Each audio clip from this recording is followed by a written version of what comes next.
জাতীয়তাবাদী স্বেচ্ছাসেবক দলের ৪৬তম প্রতিষ্ঠা বার্ষিকী উপলক্ষে নেতাকর্মীদের নিয়ে রাজধানীর শেরে বাংলা নগরে শহীদ রাষ্ট্রপতি জিয়াউর রহমান ও সাবেক প্রধানমন্ত্রী বেগম খালেদা জিয়ার কবরে শ্রদ্ধা নিবেদন করেন বিএনপির স্থায়ী কমিটির সদস্য ও প্রধানমন্ত্রী উপদেষ্টা রুহুল কবির রিজভী আহমেদ। পুষ্পস্তবক অর্পণের পর কবর জিয়ারত করেন তারা। পরে প্রধানমন্ত্রীর ভারত সফরের আমন্ত্রণ প্রসঙ্গে সাংবাদিকদের প্রশ্নের জবাবে রুহুল কবির রিজভী বলেন, স্বার্থ ছাড়া ভারত বন্ধুত্বপূর্ণ আমন্ত্রণ জানালে সরকার সাধুবাদ জানাবে, তবে কোনো স্বার্থ থাকলে বাংলাদেশ সে পথে এগোবে না। সার্বভৌমত্বকে শ্রদ্ধা করার ভিত্তিতে সকল দেশের সাথেই আমাদের প্রধানমন্ত্রী তিনি সম্পর্ক রাখবেন, তিনি যাবেন, আমরাও সবাইকে আমন্ত্রণ জানাবো।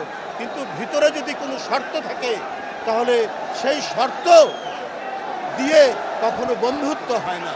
বন্ধুত্ব হবে আমরা প্রত্যেকের স্বাধীনতা এবং সার্বভৌমত্বে বিশ্বাস করব, প্রত্যেকের সার্বভৌমত্বকে সম্মান করব। আমরা ওয়াইফাই ছাড়াই ধূপধাপ আপলোড করি, কারণ আমাদের কাছে বেশি জিবি আছে। বেশি জিবি জিতবেন মাই জিপি অ্যাপে।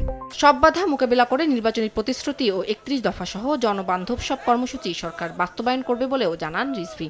প্রধানমন্ত্রী নির্বাচনের প্রাক্কালে দিয়েছেন ম্যানিফেস্টোর মাধ্যমে, ৩১ দফার মাধ্যমে যে প্রতিশ্রুতিগুলো দিয়েছেন সেই প্রতিশ্রুতি বাস্তবায়নের পথে আমরা কাজ করছি। প্রতারণায় আওয়ামী লীগের রাজনৈতিক সংস্কৃতি বলে মন্তব্য করেন বিএনপির এই নেতা। উম্মে হানি, সময় সংবাদ, ঢাকা।